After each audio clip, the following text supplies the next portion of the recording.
राम नहीं विद्यार्थी मित्रों बेटा आज लेक्चर में लास्ट टाइम जो शीखवाड्યું હતું ત્યાંથી આગળ કન્ટિન્યુ કરીએ છીએ। લાસ્ટ ટાઈમ સુધીનું કામ લગભગ તૈયાર થઈ ગયું હશે એવું આપણે માની લઈએ છીએ। હવે તમે ખાસ ધ્યાન રાખજો બેટા આજના લેક્ચરની અંદર, કેમ કે આજના લેક્ચરમાં બી બહુ અગત્યના મુદ્દાની ચર્ચા કરવા આપણે જઈ રહ્યા છીએ।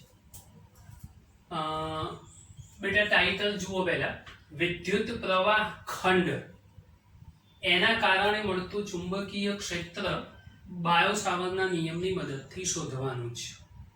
સૌથી પહેલા નંબરમાં તમને વિદ્યુત પ્રવાહ ખંડ શું છે એ શીખવાડું છું, પછી બીજી વાત કરીએ છીએ। સૌથી પહેલા વિદ્યુત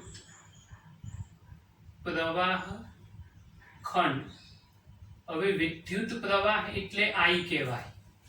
ખંડનો મતલબ એવો થાય કે કોઈ લાંબો તાર હોય અને એનો અતિ સૂક્ષ્મ ટુકડો, એને આપણે ખંડ કહીશું। તો I into dl, l લંબાઈનો તાર હોય એનો ખૂબ જ સૂક્ષ્મ ટુકડો હોય તો I into dl ને આપણે વિદ્યુત પ્રવાહ ખંડ કહીશું। આ પહેલી વાત। વિદ્યુત પ્રવાહ ખંડ નવી ભૌતિક રાશિ છે અને એટલા માટે એનો એકમ એ એમ્પિયર ઇન્ટુ મીટર થાય। આની મદદથી ખબર પડવી જોઈએ। અને એનું પારિમાણિક સૂત્ર એ બી આપણને યાદ હોવું જોઈએ।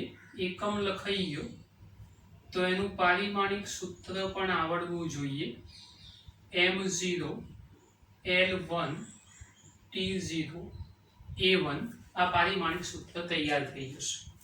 તો સૌથી પહેલા વિદ્યુત પ્રવાહ ખંડ એટલે કોઈ અનંત લંબાઈનો અથવા ખૂબ લાંબો તાર હોય એનો નાનકડો ભાગ, એમાંથી પ્રવાહ પસાર કરો તો IDL, એને વિદ્યુત પ્રવાહ ખંડ કહીશું। એટલે આ પહેલો શબ્દ। એના કારણે ઉત્પન્ન થતું ચુંબકીય ક્ષેત્ર આપણે શોધવા માંગીએ છીએ। હવે બેટા ધ્યાનથી સમજજો, આ જો ચુંબકીય ક્ષેત્ર આપણે શોધવું હોય તો એ શોધવાનો સૌથી પહેલો પ્રયત્ન આ બે વૈજ્ઞાનિકોના નામ છે, બાયો અને સાવર્ટ। આ બે વૈજ્ઞાનિકોએ ભેગા થઈને સૌથી પહેલા વિદ્યુત પ્રવાહ ખંડના કારણે ચુંબકીય ક્ષેત્ર શોધ્યું હતું। તો આપણે એ બંને વૈજ્ઞાનિકોએ જે સંશોધન કર્યું છે એને જ સૌથી પહેલા સમજવાનો પ્રયત્ન કરીશું। તો ધ્યાનથી સમજજો એ બે વૈજ્ઞાનિકોએ શું કર્યું। તો આપણે હવે જે શરૂ કરીએ છીએ ને પ્રવાહ ખંડના કારણે ઉદ્ભવતું ચુંબકીય ક્ષેત્ર એ બાયો-સાવર્ટના નિયમની મદદથી શોધવાનું છે। તો હવે આપણે બાયો-સાવર્ટના નિયમની વાત કરીશું। તો સમજો બેટા, હવે જે ચર્ચા કરવા જઈ રહ્યા છીએ એ આપણો બાયો-સાવર્ટનો નિયમ છે। હવે સમજો કે ભાઈ આ બે વૈજ્ઞાનિકોએ શું કર્યું, તો સૌથી પહેલા યાદચ્છિક આકારનો તાર પસંદ કરી દીધો। ધારો કે આવો થોડોક આપણે જાડો વાહક તાર લઈએ, સળિયો પણ વિચારવો હોય તો વિચારી શકાય। યાદચ્છિક એટલે બંનેની ઈચ્છા આવી હતી અને આની લંબાઈ થોડીક વધારી દઈએ એટલે આપણે અનંત લંબાઈનો યાદચ્છિક તાર છે એવું ધાર્યું। હવે આ યાદચ્છિક તાર બે વૈજ્ઞાનિકોએ પસંદ કર્યો। હવે અનંત લંબાઈનો યાદચ્છિક તાર, આમાંથી પસાર થતો વિદ્યુત પ્રવાહ એટલે આ તારમાંથી રચાતો પ્રવાહ એ ધારો કે I જેટલો છે અને એ પ્રવાહ આપણે ઉર્ધ્વ દિશામાં પસંદ કર્યો છે। આખા તારમાંથી I જેટલો પ્રવાહ પસાર થાય છે, એનો અતિ સૂક્ષ્મ ટુકડો, નાનકડો ખંડ હું પસંદ કરું છું। ધારો કે જુઓ આ કોઈક નાનકડો ખંડ છે, એટલે આખા તારનો અતિ સૂક્ષ્મ ભાગ, એને આ નાનકડો ખંડ કહીશું। એ ખંડને નામ આપી દઈશું dl। આખા તારની લંબાઈ એ અનંત છે, l જેટલી વિચારી શકાય, એનો અતિ સૂક્ષ્મ ટુકડો એટલે dl। હવે આખા તારમાંથી I જેટલો પ્રવાહ પસાર થાય તો dl માંથી કેટલો પ્રવાહ પસાર થાય, તો કે સાહેબ di। આવું ના હોય કોઈ દિવસ। તાર નાનો હોય કે મોટો હોય તો પ્રવાહ બી તારની લંબાઈ પ્રમાણે વધે ઘટે। તો બેટા કેવું હોય કે આટલો નાનો તાર હોય અને એ તારમાં કરંટ પસાર થાય અને તમે એને પકડો, તમને થોડોક જ કરંટ લાગે, અને મોટો તાર હોય એને પકડો તો વધારે કરંટ લાગે। આવું હોય કોઈ દિવસ? કોઈ સંજોગોમાં પોસિબલ નથી। તો પસાર થતો વિદ્યુત પ્રવાહ એ સરખો જ હોય। યાદ કરો વિદ્યુતભાર સંરક્ષણ, વાહકના કોઈ પણ આડછેદમાં જેટલા સમયમાં જેટલો વિદ્યુતભાર દાખલ થાય તેટલા જ સમયમાં તેટલો વિદ્યુતભાર બીજા આડછેદમાંથી બહાર આવે. એટલે પ્રવાહ કોઈ દિવસ ડીઆઈ જેટલો ના થાય. આ ખાસ અગત્યની વાત છે, ધ્યાન રાખજો. એટલે I જેટલો વિદ્યુત પ્રવાહ આ ખંડમાંથી પણ પસાર થશે. તો I * dl એ આ ટુકડો જે નાનો આપણે પસંદ કર્યો છે એને આપણે નામ આપી દઈશું વિદ્યુત પ્રવાહ ખંડ. IDL ને આપણે નામ આપીશું વિદ્યુત પ્રવાહ ખંડ. હવે IDL જેટલા વિદ્યુત પ્રવાહ ખંડના લીધે ખંડની સાપેક્ષે r સ્થાન સદિશ ધરાવતા બિંદુએ, દાખલા તરીકે આ P બિંદુ છે, IDL જેટલા પ્રવાહ ખંડના લીધે ખંડની સાપેક્ષે r સ્થાન સદિશ ધરાવતા બિંદુ P પાસે તમારે ચુંબકીય ક્ષેત્ર શોધવું છે. ધારો કે P પાસે આપણે ચુંબકીય ક્ષેત્ર આમ ચોકડી વડે દર્શાવેલું છે. જમણા હાથના નિયમનો આપણે ઉપયોગ કરવાનો છે. સમજો, મેં તમને આગળ બી શીખવાડ્યું તું, ફરી એકવાર શીખવાડું. માની લો કે ભાઈ આ તારમાંથી પસાર થતો પ્રવાહ ઉર્ધ્વ દિશામાં છે. તો ઉર્ધ્વ દિશામાં પ્રવાહ પસાર થાય તો જમણા હાથના નિયમ પ્રમાણે અંગૂઠો જે દિશામાં પ્રવાહ પસાર થતો હોય એ દિશામાં રાખો. તારમાં ઉપર પસાર થયો પ્રવાહ, તારને આપણા હાથમાં પકડવાનો છે. કરંટ નહીં લાગે મારી જવાબદારી, ચિંતા ના કરશો. અંગૂઠો પ્રવાહની દિશામાં રાખી દીધો. આંગળીઓ જેમ વળતી હોય એમ વાળો. આંગળીઓ મારી આમ વળે છે, કોકને કદાચ આમ ઊંધી વળતી હોય તો વાળવાની. હો બેટા, મને વાંધો નથી, મારી આંગળીઓ આમ જ વળશે. તો આંગળીઓ આમ વાળવાનો પ્રયત્ન કરો તો આ પ્રવાહની દિશા અને આ આજુબાજુ ચુંબકીય ક્ષેત્ર તૈયાર થયું કહેવાય. સાહેબ પ્રવાહ નીચે જતો હોય તો હાથ આમ કરી દેવાનું. અંગૂઠો પ્રવાહની દિશામાં, આંગળીઓ આમ વળે તો ચુંબકીય ક્ષેત્રની દિશા થઈ ગઈ. સાહેબ x અક્ષ ઉપર તાર હોય તો પ્રવાહ ધારો કે આ દિશામાં જાય તો અંગૂઠો આમ બતાવો તો જુઓ આંગળીઓ મારી આમ વળે. એટલે ધારો કે આ ચોપડીનું પેજ હોય અને આંગળીઓ મારી આમ વળે તો જાણે કે સમતલમાંથી ચુંબકીય ક્ષેત્ર બહાર આવે છે એવું કહેવાય. જોઈ લો. અને પ્રવાહ આમ જતો હોય તો અંગૂઠો પ્રવાહની દિશામાં, જુઓ મારી આંગળીઓ અંદર જાય છે. એટલે આ ચોપડીનું પાનું હોય તો આંગળીઓ અંદર ગઈ એટલે કે જાણે ચુંબકીય ક્ષેત્ર સમતલની ક્યાં જતું રહ્યું છે? અંદર. તો પ્રવાહની દિશામાં અંગૂઠો હોવો જોઈએ. આંગળીઓ જે દિશામાં વળતી હોય દિશામાં વાળો. એ રીતે તમને ચુંબકીય ક્ષેત્ર પ્રાપ્ત થશે. અહીંયા પણ આપણે એક વખત ચેક કરી લઈએ કે આપણો પ્રવાહ ઉપર તો મારો અંગૂઠો પ્રવાહની દિશામાં, હાથ ખુલ્લો કરી દઈશું. આ પ્રવાહની દિશામાં અંગૂઠો જ આંગળીઓ વાળું તો મારી આંગળીઓ આમ જાય તો જુઓ ચોકડી બતાવી. એટલે ચોકડીમાં ક્ષેત્ર ક્યાં જવું જોઈએ? અંદર. પણ આ તારની આ બાજુથી વિચારો તો અહીંયા આગળથી ચુંબકીય ક્ષેત્ર ક્યાં આવતું હશે? બહાર. તો આપણે ભૂતકાળમાં બી એવું શીખવાડ્યું હતું કે ચોકડી વડે રચાતું ક્ષેત્ર અંદર જવું જોઈએ અને અહીંયા ક્યાંક ટપકું દર્શાવું તો આ બિંદુ પાસે ટપકા વડે રચાતું ક્ષેત્ર ક્યાં આગળ આવવું જોઈએ? બહાર. આપણે કોઈ બી એક જ સાઈડ લેવાનું છે એટલે આ તમને સમજ પડવી જોઈએ કે ભાઈ અંગૂઠો પ્રવાહની દિશામાં, આંગળીઓ જેમ વળતી હોય એમ વાળો તો આંગળીઓ મારી આ દિશામાં વળે તો P બિંદુ પાસે ક્ષેત્ર અંદરની બાજુ જશે. અહીંથી બહાર આવે તો આ બિંદુ, અહીંયા કોઈ પણ નામ આપી શકો, Q નામ બી આપી શકો. તો આ બિંદુ પાસે ક્ષેત્ર ક્યાં આવતું હશે? બહાર. તો આ બહુ જ અગત્યની વાત છે, ખાસ ધ્યાનથી સમજજો. હવે આપણો અતિ સૂક્ષ્મ ખંડ એટલે આ રહ્યો dl અને આ સ્થાન સદિશ r, એ બંને વચ્ચે જે તૈયાર થયો એ આ ખૂણો થઈ જશે થીટા. આ થીટા ખૂણો થશે. આને તમારે આમ લંબાવવો હોય તો તમે લંબાવી શકો. થોડીક તમને ખબર પડે કે ભાઈ આને થોડોક આમ મોટો કરો એટલે કે ભાઈ આ બંને વચ્ચે બનતો, આ એક લાઈન આ બીજી લાઈન, એ બે વચ્ચે બનતો ખૂણો એટલે થીટા તૈયાર થઈ જશે. તો આ બેઝિક કોન્સેપ્ટની વાતો તમને સૌથી પહેલા નંબરમાં સમજાઈ દીધી. હવે બાયો અને સાવર નામના વૈજ્ઞાનિકે શું નિયમ આપ્યો છે એ શીખવાડું છું, સમજજો. બાયો સાવર નામના વૈજ્ઞાનિકે એવું કીધું કે ભાઈ આવા અનંત લંબાઈના કોઈ પણ યાદચ્છિક તારમાંથી જો વિદ્યુત પ્રવાહ પસાર થાય તો એની આજુબાજુ જે ચુંબકીય ક્ષેત્ર ઉત્પન્ન થાય એ ચુંબકીય ક્ષેત્ર, નાના ખંડના કારણે રચાતું ચુંબકીય ક્ષેત્ર આપણે નાનું કહી દઈએ એટલે એને સદિશ dB કહીશું. તો આ ચુંબકીય ક્ષેત્ર એ વિદ્યુત પ્રવાહ ખંડ એટલે IDL એના સમપ્રમાણમાં અને જે બિંદુ પાસે ક્ષેત્ર શોધવું છે એ અંતરના વર્ગના વ્યસ્ત પ્રમાણમાં હોય છે. બાયોસાવર્ટ નામના વૈજ્ઞાનિકે એવું શીખવાડ્યું કે યાદચ્છિક આકારના તારમાંથી અથવા કોઈ પણ L લંબાઈના તારમાંથી પસાર જો વિદ્યુત પ્રવાહ કરવામાં આવે તો એના કારણે જે ચુંબકીય ક્ષેત્ર ઉત્પન્ન થાય એ ચુંબકીય ક્ષેત્ર વિદ્યુત પ્રવાહ ખંડના સમપ્રમાણમાં અથવા વિદ્યુત પ્રવાહ અને ખંડના ગુણાકારના સમપ્રમાણમાં. વાત તો એક જ થઈ, હું આખો શબ્દ બોલું છું વિદ્યુત પ્રવાહ ખંડ. તમે વિદ્યુત પ્રવાહ અને ખંડના ગુણાકારના સમપ્રમાણમાં તોય ચાલશે. અને બીજા નંબરની અંદર એના અંતરના વર્ગના, એટલે જે બિંદુ પાસે ક્ષેત્ર શોધવું છે એ અંતરના વર્ગના કેવા પ્રમાણમાં હોવું જોઈએ? તો વ્યસ્ત પ્રમાણમાં. આ બહુ જ અગત્યની વાત છે બેટા, ખાસ ધ્યાનથી સમજજો. હવે આ બંને જે સમીકરણ આપણી પાસે તૈયાર થયા એ બે ઇક્વેશનને ધારો કે આપણે ભેગા કરીએ છીએ તો શું થશે? dB is equal to IDL upon R square. હવે જો મારે સદિશ દૂર કરવો હોય તો એનું જે તે દિશામાંનો ઘટક તો મૂકવો જ પડશે. તો હું IDL upon R square into R caret લખીશ તો ચાલશે. R કેરેટ એટલે જે તે દિશામાંનો સ્થાન સદિશ, પણ R કેરેટ એટલે આપણો એકમ સદિશ છે જે આપણે ભૂતકાળમાં શીખ્યા હતા. તો R caret is equal to, સમજો R, સોરી અહીંયા ચલનની નિશાની જ રાખીએ પછી અચળાંક બતાવીશું. તો R caret is equal to સદિશ ભાગ્યા સદિશનું મૂલ્ય, એને આપણે એકમ સદિશ કીધેલો છે.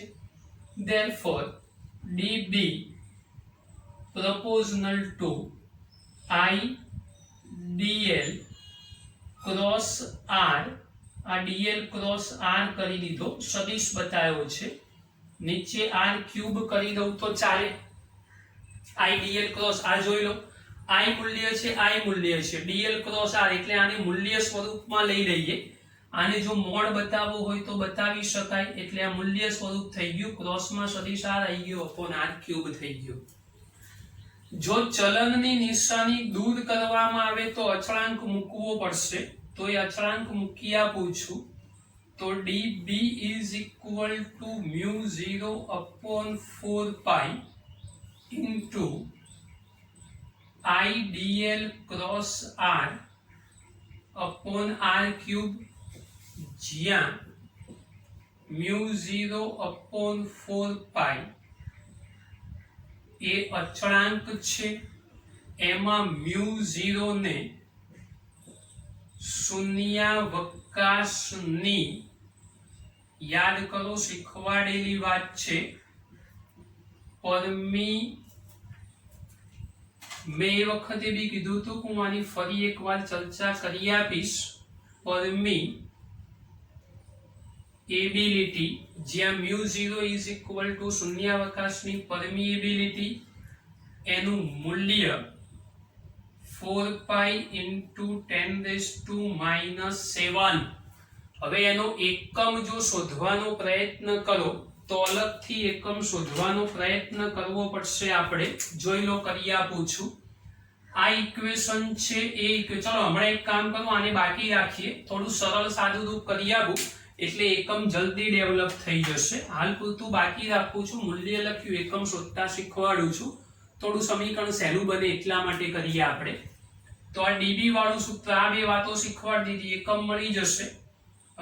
હવે આપણે dB વાળું મૂલ્ય મૂકીએ આમાં, તો dB આ બધું મૂલ્ય થઈ જશે. ભાઈ આપણે 4 pi વાળી વાત કરીને એટલે માનાંક બતાવી દીધો છે એટલે આ વેલ્યુએશન વાળી વાત થશે. તો dB is equal to mu 0 upon 4 pi IDL R sin theta upon R cube, જ્યાં theta is equal to dl તથા R વચ્ચે બનતો કોણ, હમણાં બી શીખવાડ્યું, આ રહ્યો dl, આ રહ્યો r, એ બંનેની વચ્ચે બનતો ખૂણો. આની જોડે આ ઉડાડો. therefore dB is equal to mu 0 upon 4 pi I dl sin theta upon R square. एक आ फॉर्म्युला अगत्यनी बनी, याद राखજો। जुओ हवे અહીંથી તમને એકમ ડેવલપ કરતા શીખવાડું છું, સમજજો ધ્યાનથી। म्यू 0 નો એકમ શોધવો છે, ઉપર ડાયરેક્ટ લખીશ, અહીંયા શોધીને બતાવું છું। મારે म्यू 0 નો એકમ લખવો છે, તો જોઈ લો, આને કરતા બનાવું એટલે 4 પાઈ ઉપર જશે, તો म्यू 0 ने करता बनाऊं तो db into 4 pi into R square नीचे idl sin थीटा। चलो db नो एकम थशे टेस्ला चुंबकीय क्षेत्र माटे 4 पाई नहीं लखी अथवा रेडियन थीटा में कैंसल कर दईशु। आर स्क्वेर में थशे मीटर स्क्वेर, नीचे I for ampere dl is equal to metre थई जशे, एक एक मीटर मीटर कैंसल करी देशो तो टेस्ला इंटू मीटर प्रति एम्पियर आ एकम तमारो तैयार थई गयो। तो मैं तमने हमणा भी कीधुं कि आपणे एकम डेवलप करीशुं, तो आ करी दीधो, तो आ मूल्य बनी गयुं, एटले एकम थशे टेस्ला इंटू मीटर प्रति एम्पियर। तो आ 4 पाई इंटू 10⁻⁻7 ए म्यू 0 નું મૂલ્ય આ બની ગયો એકમ। ટેસ્લાનું સાદું રૂપ આગળ એક વખત મેં કરાયું છે, એની મદદથી આનું પારિમાણિક સૂત્ર તમારે જાતે શોધવાનું થશે। તો એ પારિમાણિક સૂત્ર તમે જાતે બનાવજો, કેમ કે ટેસ્લાનું સાદું રૂપ શું છે ઓલરેડી આપણે તમને શીખવાડી ચૂક્યા છીએ, યાદ રાખજો બેટા। હવે આ થઈ ગયા પછી એક સ્ટેપ આગળ બતાવું। આપણે આજે કોઈ બી વાત કરી છે અતિ સૂક્ષ્મ ખંડ માટે કરી છે। જો મારે સમગ્ર તાર માટે વાત કરવી હોય, તો સમગ્ર તાર માટે વાત કરવી હોય તો આ સૂત્રનું બંને બાજુ સંકલન કરી દો। તો integration of db is equal to integration of mu 0 upon 4 pi idl cross r upon R cube. अचल पद संकलन नी बार मूकी दो, db नु चुंबकीय क्षेत्र b थई जशे। अहींया कदाच तमारे तार शब्द लखवो होय तो लखी शको, आपणे तार माटे कर्युं छे। म्यू 0 अपॉन 4 पाई बार लई लो, इंटिग्रेशन ऑफ idl क्रॉस सदिश r अपॉन r क्यूब। तो आ समग्र तार माटेनुं सूत्र આવું લખવું હોય તો લખી શકીએ। સેમ કન્ડિશનમાં અહીંયા પણ સંકલન કરીને કરતા b બનાવીને સમગ્ર તાર માટે sin θ વાળું પદ લખવું હોય તો બી લખી શકાય। યાદ રાખજો, ઉપર સદિશ છે તો નીચે ક્યુબ છે, ઉપર r નથી એટલા માટે સ્ક્વેર થયો છે। આ એક નાનકડી વાત છે, એને ધ્યાન રાખજો અને આ વાતને ધ્યાનથી સમજજો। તો અહીંયા पहला नंबर नो आपणो सादो प्रश्न के भाई प्रवाहखंडना कारणे मळतुं चुंबकीय क्षेत्र समजावी बायो-सावर्तनो नियम मेळवो अथवा तो ए नियम समजावो।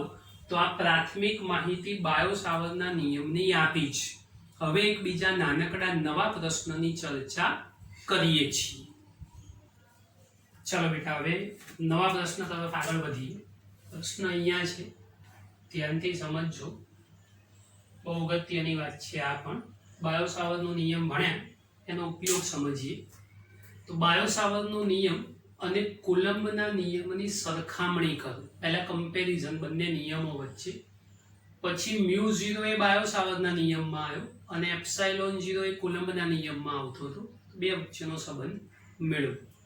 आ पण प्रश्न परीक्षामां पूछाय, रिलेटेड प्रश्न छे, समज पड़वी जोईए। मुद्दाओ तमारी नजर सामे तैयार छे, समय ओछो बगड़े એટલા માટે एक एक मुद्दो ध्यानथी समझिए। नंबर 1, बंने नियमों व्यस्त वर्गना नियमने अनुसरे छे। याद करो कूलम्बनो नियम, तो F बराबर K Q1 Q2 upon R square એટલે व्यस्त वर्गनो नियम थयो। बायो-सावर्तनो नियम आ रह्यो तमारी सामे dB proportional to 1 upon R square, तो आने पण व्यस्त वर्गना नियम तरीके ओळखी शकाय। तो आ बे वच्चे आपणे सापेक्ष कम्पेरिजन करीए एवुं कहेवाय, आने सरखामणी कहेवाय के भाई केवी रीते साम्यता छे अथवा क्या जुदा पड़े छे। तो पहला नंबरनो नियम, बंने नियमों ए व्यस्त वर्गना नियमने अनुसरे छे, खास याद राखजो बेटा, आ पहली बात। बीजा नंबरनी अंदर व्यस्त वर्गना नियमने जो अनुसरता होय તો લાંબા અંતર માટે બી આપણે લાગુ પાડી શકીએ. અનંત લંબાઈનો તાર અહીંયા લીધો, યાદ કરો. ગાઉસનો નિયમ ભણ્યા તો એના ઉપયોગોમાં આપણે અનંત લંબાઈવાળા વાહક તારના કારણે પણ વિદ્યુત ક્ષેત્ર શોધેલું છે. તો એ લાંબા અંતર માટે આપણે લાગુ પાડી શકીએ છીએ. બંને નિયમો એવા છે કે જે એક કરતા વધારે ખંડો માટે એટલે ટુકડાઓ માટે આપણે લાગુ પાડી શકીએ. માટે બીજા નંબરની કમ્પેરિઝન લખાય કે ભાઈ બંને નિયમો એ સંપાતપણાના સિદ્ધાંતને અનુસરે છે. સંપાતપણાનો સિદ્ધાંત લાગુ પાડી શકાય માટે બંને નિયમો એને અનુસરે છે. ત્રીજા નંબરની અંદર સ્થિત વિદ્યુત ક્ષેત્ર એ વિદ્યુત ક્ષેત્ર ઉત્પન્ન કરનાર વિદ્યુત ભારોના રેખીય સમપ્રમાણમાં. વિદ્યુત ભારોનું રેખીય સમપ્રમાણ એટલે આપણું નોર્મલ સૂત્ર વિદ્યુત ક્ષેત્ર માટેનું E is equal to KQ/R². અહીંથી તમે લખી શકો E proportional to Q. એટલે જોઈ લો, આ આપણું વાક્ય અહીંયા સાબિત થઈ જાય કે ભાઈ સ્થિર વિદ્યુત ક્ષેત્ર એ વિદ્યુત ક્ષેત્ર ઉત્પન્ન કરનાર, જેના કારણે વિદ્યુત ક્ષેત્ર ઉત્પન્ન થાય એ વિદ્યુત ભારના સમપ્રમાણમાં, રેખીય સમપ્રમાણમાં હોવું જોઈએ. એ જ રીતે ચુંબકીય ક્ષેત્ર એના ઉદ્ગમ એવા વિદ્યુત પ્રવાહ ખંડના સમપ્રમાણમાં છે. યાદ કરો, ચુંબકીય ક્ષેત્રનું સૂત્ર હાલ જ મેળવ્યું આપણે. dB is equal to μ0/4π IdL cross R એના છેદમાં R². અરે સોરી, અહીંયા ક્યુબ કરી દો, સદિશ દોરેલો છે તો ક્યુબ થઈ જશે. આની મદદથી તમે લખી શકો છો અતિ સૂક્ષ્મ ખંડ માટે છે, માટે dB proportional to I into dl. Already બાયો-સાવરના નિયમમાં આપણે આ વાત અહીંયા આગળ લખેલી જ છે, કશું નવું નથી. તો ત્રીજો મુદ્દો બહુ જ શાંતિથી સમજજો બેટા. સ્થિત વિદ્યુત ક્ષેત્ર એ વિદ્યુત ક્ષેત્ર ઉત્પન્ન કરનાર વિદ્યુત ભારો ના રેખીય સમપ્રમાણમાં. અને એ જ રીતે ચુંબકીય ક્ષેત્ર, જેમ વિદ્યુત ક્ષેત્રની વાત કરી તો કમ્પેરિઝન કરવી પડશે, તો ચુંબકીય ક્ષેત્ર એ પ્રવાહખંડના સમપ્રમાણમાં છે. પ્રવાહખંડ એટલે વિદ્યુત પ્રવાહખંડ, IDL ની વાત તૈયાર થઈ. સ્થિર વિદ્યુત ક્ષેત્ર અધિશુદ્ધગમ વિદ્યુત ભાર વડે, જોઈ લો અધિશુદ્ધગમ છે, વિદ્યુત ભાર સદિશ ભૌતિક રાશિ નથી એટલે અધિશ ઉદ્ગમ એ વિદ્યુત ભાર વડે. અને ચુંબકીય ક્ષેત્ર સદિશ ઉદ્ગમ IDL એટલે સદિશ, I ને સદિશ ના કહેવાય પણ dl જોડે ગુણાયેલો છે એટલે વિદ્યુત પ્રવાહ ખંડ, ખંડ શબ્દ તૈયાર થાય માટે IDL એ વિદ્યુત પ્રવાહ ખંડ એ સદિશ ભૌતિક રાશિ છે. તો સ્થિર વિદ્યુત ક્ષેત્ર અધિશુદ્ધગમ વિદ્યુત ભાર વડે અને ચુંબકીય ક્ષેત્ર સદિશ ઉદ્ગમ વિદ્યુત પ્રવાહ ખંડ વડે ઉદ્ભવે છે. આ પણ એક બહુ જ અગત્યની વાત છે બેટા, ધ્યાનથી સમજજો. એટલે આ વિદ્યુત પ્રવાહ ખંડ વડે ઉત્પન્ન થશે, આ બી એક અગત્યની વાત. આગળના મુદ્દામાં બાયો-સાવરના નિયમોની અંદર જુઓ તો ખૂણો આવે છે, dl અને r વચ્ચે બનતો ખૂણો θ એ આપણા માટે બહુ મહત્વની વાત છે. એ θ ક્યાં બને છે એ બી તમને દર્શાવેલું છે. θ શું છે પણ અહીંયા લખેલું છે, θ બરાબર dl અને r વચ્ચે બનતો કોણ. તો θ શું છે ખબર છે, બાયો-સાવરમાં મળ્યું, પણ કુલમ્બનો નિયમ આ લખેલો છે આપણી પાસે વિદ્યુત ક્ષેત્ર માટે. અથવા F બરાબર KQ1Q2/R², એમાં કોઈ જગ્યાએ કોઈ ખૂણો આવતો નથી. તો બેટા પાંચે પાંચ મુદ્દાઓ બહુ જ મહત્વના છે, ધ્યાનથી સમજજો. પહેલા નંબરમાં વ્યસ્ત વર્ગના નિયમને અનુસરે, બીજા નંબરમાં સંપાતપણાના સિદ્ધાંતનું 100% પાલન થાય, ત્રીજા નંબરની અંદર વિદ્યુત ક્ષેત્ર વિદ્યુત ભારના સમપ્રમાણમાં, ચુંબકીય ક્ષેત્ર વિદ્યુત પ્રવાહ ખંડના સમપ્રમાણમાં, ચોથા નંબરમાં અધિશુદ્ધગમ વિદ્યુત ભાર વડે અને ચુંબકીય ક્ષેત્ર સદિશુદ્ધગમ વિદ્યુત પ્રવાહ ખંડ વડે ઉત્પન્ન થાય. અને બાયો-સાવરના નિયમની અંદર ખૂણાનું ઇમ્પોર્ટન્સ છે, જ્યારે કુલમ્બના નિયમમાં ખૂણાનું કોઈ ઇમ્પોર્ટન્સ નથી. તો આ કમ્પેરિઝનના 5 મુદ્દાઓ છે, પાંચે પાંચ મુદ્દા લખ્યા છે સરળ ભાષામાં, તમને સમજ પડી જાય. ચોપડીમાં થોડું કોમ્પ્લિકેશન છે, જલ્દી નહીં સમજી શકો એટલે મેં તમને મુદ્દાઓ લખી આપેલા છે. હવે વાત આવે છે μ0 અને ε0 વચ્ચેનો સંબંધ મેળવો. તો બેટા μ0 આપણા આ ચેપ્ટરમાં જન્મ થયો. જુઓ μ0 નું અત્યારે જ ખબર પડી કે શૂન્યાવકાશની પરમિએબિલિટી એક પ્રકારનો કોન્સ્ટન્ટ છે. ε0 પહેલા ચેપ્ટરમાં જોઈ લીધો. તો હવે બે વચ્ચે મારે કમ્પેરિઝન કરવી હોય, તો સરખામણી કરવી હોય અથવા રિલેશન મેન્ટેન કરવું હોય તો કાં તો ગુણાકાર કાં તો ભાગાકાર કરવો પડે, તો કોણ કોના કરતા કેટલું વધારે ઓછું છે એની સમજ પડે. તો આપણે સાદી વાત કરીશું હવે ε0 અને μ0 વચ્ચેની કમ્પેરિઝનની વાત. તો હવે μ0 એપ્સાઇલોન 0 તથા મ્યુ 0 માટે ચલો હું બંનેનો ગુણાકાર કરી દઉં છું અને સમજજો મ્યુ 0 ઇન્ટુ એપ્સાઇલોન 0 મેં ગુણાકાર કર્યો. હવે આમાં 4 પાઈ વડે ગુણો અને 4 પાઈ વડે ભાગો તો 4 પાઈ એપ્સાઇલોન 0 ગુણ્યા મ્યુ 0 અપોન 4 પાઈ ચાલે કૌંસમાં લખી આપું 4 પાઈ વડે ગુણતા ભાગતા ચલો 4 પાઈ વડે ગુણાકાર 4 પાઈ વડે ભાગાકાર કરી દીધો. હવે ગુણાકાર ભાગાકાર થઈ ગયો. યાદ કરો 4 પાઈ એપ્સાઇલોન 0 સમજો ધ્યાનથી. અને આપણે આવું કંઈક શીખેલા છીએ કદાચ જો આપણને ખબર હોય તો, પણ k બરાબર 1/4 પાઈ એપ્સાઇલોન 0 તો આની મદદથી 4 pi epsilon 0 is equal to 1/k લખી શકાય. બોલો હા કે ના? તો આપણે આનો ઉપયોગ કરી દઈએ અહીંયા. તો બોલો શું થશે? ઇઝ ઇક્વલ ટુ માટે epsilon 0 mu 0 is equal two આની જગ્યાએ લખી દઉં છું 1/k ગુણ્યા મ્યુ 0 અપોન 4 પાઈ. ચાલો 1/k k નું મૂલ્ય હતું 9 ગુણ્યા 10 ની 9 ઘાત. યાદ કરો k નું મૂલ્ય લખ્યું 9 into 10⁹. એના ગુણાકારમાં મ્યુ 0 અપોન 4 પાઈ. બેટા અહીંયા ધ્યાન આપો. મ્યુ 0 ની કિંમત છે 4 પાઈ into 10⁻⁷. જો આ 4 પાઈ ને છેદમાં લઈ લઉં તો મ્યુ 0 અપોન 4 પાઈ બરાબર 10⁻⁷ ઘાત થવું જોઈએ. તો આપણે અહીંયા આગળ લખી દઈશું 10⁻⁷. તો હવે શું થશે? આને છેદમાં લઈ લો તો 1/9 ગુણ્યા 10⁻16 ઘાત લખી શકાય. ચેક કરો પહેલા. આ 10⁻⁷ છે એને છેદમાં લખી દીધી એટલે 10 ની કેટલી ઘાત થઈ ગઈ? 16 ઘાત. તો હવે જો મારે સાદું રૂપ લખવું હોય તો માટે epsilon 0 mu 0 is equal two 1/9 ગુણ્યા 10⁻16 છે એના બદલે 3 ગુણ્યા 10⁸ એનો વર્ગ લખું તો ચાલે. બોલો હા કે ના? આ પણ એક અગત્યની વાત. એટલે 3 into 10⁸ એનો વર્ગ લખો. કેમ આવું લખવું પડ્યું તો તમે જાણો છો, પણ 3 into 10⁸ is equal to c. શૂન્યાવકાશમાં પ્રકાશની ઝડપ અથવા તો વેગ, શૂન્યાવકાશમાં પ્રકાશની ઝડપ અથવા તો વેગ છે તો એ મૂલ્ય તમે જાણો જ છો. તો આપણે બેટા શું લખી શકીએ અહીંયા? Epsilon 0 mu 0 is equal two 1/c².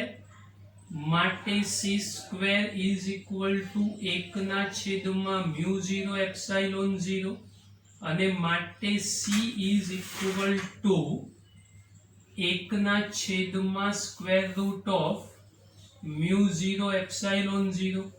તો આ સાદું સૂત્ર તમારું એક અગત્યનું તમને બની આવ્યું. ખાસ ધ્યાનથી જોઈ લેજો. હવે c એ શૂન્યાવકાશમાં પ્રકાશની ઝડપ કે જે મૂલ્યને આપણે અચળ મૂલ્ય કીધેલું છે, અને જો અચળ મૂલ્ય કીધેલું હોય તો μ0 એપ્સાઇલોન 0 જે પદ તૈયાર થયું આ પદ એને આપણે અચળ પદ લખવું હોય તો લખી શકાય. એટલે μ0 એપ્સાઇલોન 0 વચ્ચેનો સંબંધ તો બંનેનો ગુણાકાર એક એવું સૂત્ર સાબિત કરે છે શૂન્યાવકાશમાં પ્રકાશની ઝડપ જેને આપણે અચળ મૂલ્ય તરીકે ઓળખીએ છીએ. તો μ0 એપ્સાઇલોન 0 નો ગુણાકાર એ અચળ થશે. તો બેટા આજે આ બંને પ્રશ્નો જે શીખ્યા છે એ બાયો-સાવર્ટના નિયમમાં આપણે એન્ટ્રી લીધેલી છે.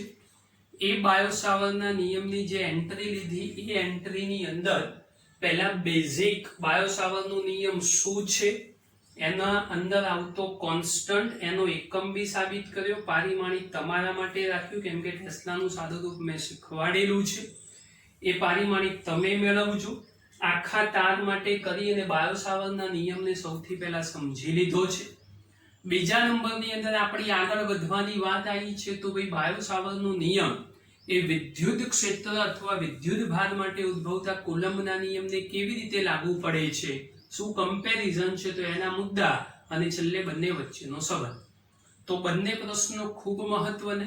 આજના લેક્ચરમાં આટલું કામ રાખવા પાછળનું કારણ, આ બંને પ્રશ્નો તૈયાર થઈ જવા જોઈએ. જો આ બે પ્રશ્નો તૈયાર થઈ જશે તો આવતા લેક્ચરની અંદર આ જે બાયો-સાવર્ટનો નિયમ ભણ્યા એના રિલેટેડ, એના ઉપયોગ, જેમ ગાઉસનો નિયમ ભણી એના ઉપયોગો આવે એમ બાયો-સાવર્ટના નિયમના ઉપયોગો આવશે. તો એ ઉપયોગો જો સારી રીતે શીખવા હશે, સમજવા હશે, તો એના માટે આ કોન્સેપ્ટ કોઈ બી સંજોગોમાં મગજમાં ડેવલપ થયેલો હોવો જોઈએ. આ કોન્સેપ્ટ નહીં સમજેલા હોય તો 100% નુકસાનમાં રહેશો. માટે આપણો રેગ્યુલર મંત્ર ફરી એકવાર આપી દઈએ: રોજનું કામ રોજ કરો, નિશ્ચિંત રહો. રોજનું કામ રોજ કરશો તો કોઈ જગ્યાએ કોઈ મુશ્કેલી પડવાની નથી. માટે આજે આટલું રાખીએ છીએ બેટા. નવી વાતો એ નેક્સ્ટ લેક્ચરમાં કરીશું.